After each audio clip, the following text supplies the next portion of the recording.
Good evening, I'm Keaton Hall. A flood watch continues across the mountains tonight as more rain is possible. Meteorologist Cameron Aaron has the latest on our first alert weather day. Cameron. Yeah, Keaton, we are still tracking some showers across the mountains this evening, and some of those are heavy. And like you mentioned, a flood watch is still in effect across the region. Here is a live look right now over Buffalo Mountain, still looking at some gloomy skies, some cloud cover. Current temperature is sitting at 77 degrees. Temperatures across the mountains in the upper 70s at this hour. 76 for Jackson, 74 in Pikeville, and 75 in Somerset, also in Williamsburg. Here is a look at pinpoint Doppler, and still some showers across the region right now.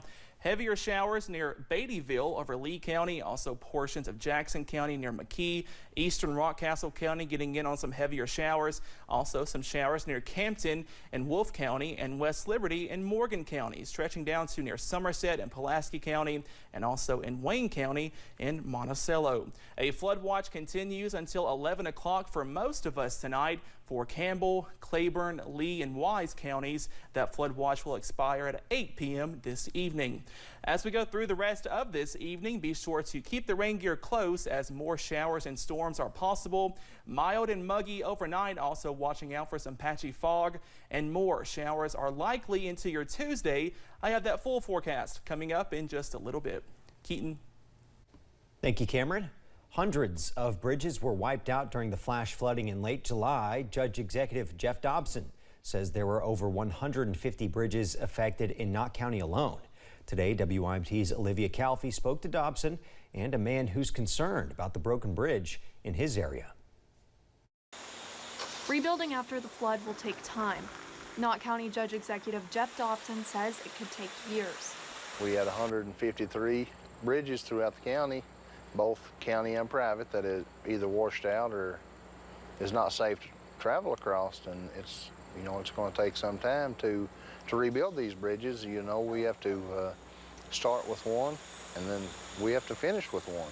And a man that lives on Little Dottie Branch Road in Knott County says him and his neighbors were stranded for days after their bridge broke. We got a temporary bridge that's been done really well to get us in and out, but we're concerned now that when it floods just a little bit, we'll have continuing problems. While this is a concern for many people, Dobson says he has been working closely with the District 12 Chief Highway Engineer, and they have already started approving bridge rebuilds in the area. 7 bridges in design phase right now, Little Dottie being which one of those. And, we will see construction start on that bridge within the next days. I mean, they've got things on fast track. They're really working with us. He says they are working as fast as they can to build back quickly and safely, hoping people can have permanent bridges soon. And without a doubt in my mind that before we get permanent structures built, some of those will wash out again. But, we'll have to restore those and continue to gain them access until we get them a permanent, safe structure built. That's going to last for the future.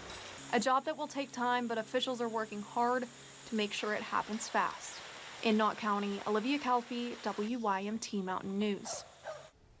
Dobson says that he does not have an exact date for when the permanent bridge on Little Dottie Branch will begin, but it's approved and it will start soon. The Kentucky Transportation Cabinet is now working to repair bridges that were damaged in the eastern Kentucky floods. The governor's office says 1,100 sites were assessed for damage by inspectors in July. 170 bridges were identified for replacement or repair. 100 of those will require replacements of the superstructure, which is at the area of the top of the bridge. There's 33 structures that they are working to quickly replace. All are expected to be ready for construction by the end of the month and replaced by the end of the current construction season. Governor Andy Beshear is returning to the mountains tomorrow. 30th District Senator Brandon Smith and Beshear are having a news conference at 10:30 a.m. at Perry County Park. They're going to announce infrastructure and economic development projects, as well as providing an update on flood recovery efforts here in the mountains. We're getting a first look at travel trailers making their way to eastern Kentucky. The Transportation Cabinet shared this video on Facebook. The state of Louisiana is donating hundreds of trailers to help flood victims. They were originally used in the aftermath of Hurricane Ida. The first fleet made their way to Kentucky on Thursday. Some are set up in Perry County Park right now. They'll provide temporary housing for people impacted by the flooding. Volunteers in eastern Kentucky are spending Labor Day continuing flood cleanup. We caught up with about a dozen volunteers with Samaritan's Purse as they continue to rip out floors and drywall in Breathitt County homes. It's been 40 days since the historic flood engulfed much of eastern Kentucky. So far, they've cleared out about 70 homes with 260 to go. Some volunteers are from as far away as Idaho. They say it's an honor to serve others on Labor Day.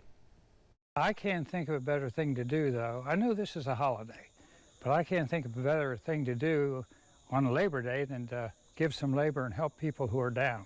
You know, I think that's a good thing to do.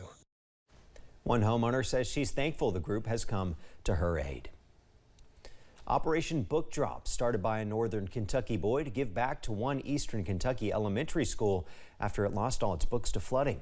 WYMT's Dakota Makris talked with the 11-year-old about why he wanted to help his fellow Kentuckians. 10,900 books. That is how many books Martha Jane Potter Elementary School in Letcher County had before flooding made its way inside the school. It was just heartbreaking. It was devastating not being able to think about anything but all the students not being able to have anything when the doors open back up. But through the power of social media, that all changed.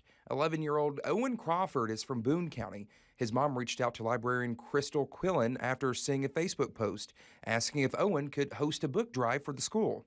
First, it was just a few books, and then it started reaching up into 100, and then before I knew it, she told me he had over 500 books. Owen says he saw the devastation on television and social media, even watching YouTube videos from one of his favorite YouTubers who visited the area with his church following the flooding. Soon, Owen made his way down.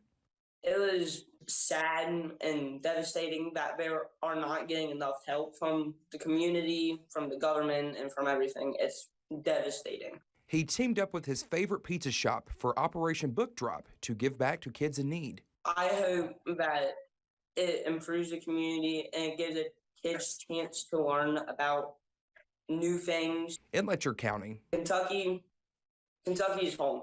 Dakota Makris, We should take care of each other and everything. WYMT Mountain News. Owen also helped out tornado survivors in western Kentucky last year. He says he has more plans to help eastern Kentuckians in the future. Eastern Kentucky schools continue to rebuild ahead of delayed start dates. Jenkins Independent in Letcher County says all rooms at Burdine Elementary have been professionally dried, cleaned, and sanitized. This week, contractors will continue repairs in the school. Once a room is completed, staff members will get them set up for students to return. The preschool classroom has to be tore down and rebuilt. There's still no definitive start date for Jenkins Independent. A woman in southeastern Kentucky is confessing to a July murder. State police say Karen Clemens is charged in connection to the death of Mary King Abrams in Jackson County. Clemens was already behind bars when officers say she confessed to the killing. Samantha Valentino has new details. Kentucky State Police have made an arrest in connection to the death of an 83-year-old Jackson County woman.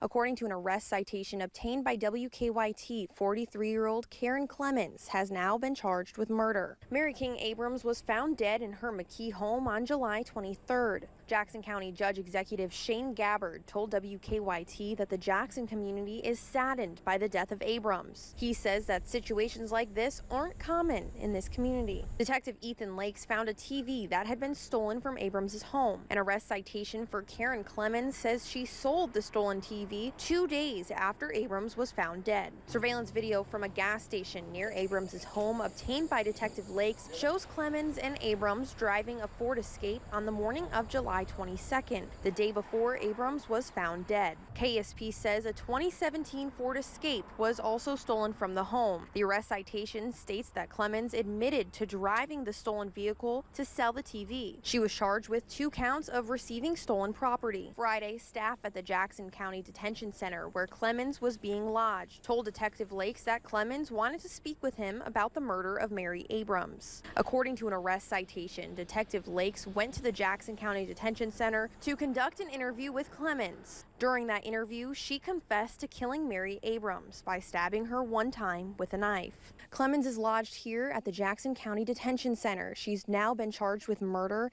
in addition to those 2 counts of receiving stolen property. This investigation remains ongoing. In Jackson County, Samantha Valentino, WKYT.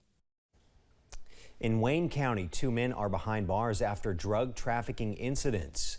The Wayne County Sheriff's Office arrested Jared Gregory after deputies found 3 grams of meth, 5 hydrocodone tablets, illegal narcotics, a glass smoking pipe containing meth residue, and a .22 caliber handgun. The arrest happened around 4:30 yesterday afternoon on Kelly Lane Span Hill Road in Monticello. Gregory was charged with multiple drug trafficking charges, possession of a handgun by a convicted felon, and possession of drug paraphernalia. He was taken to the Wayne County Detention Center.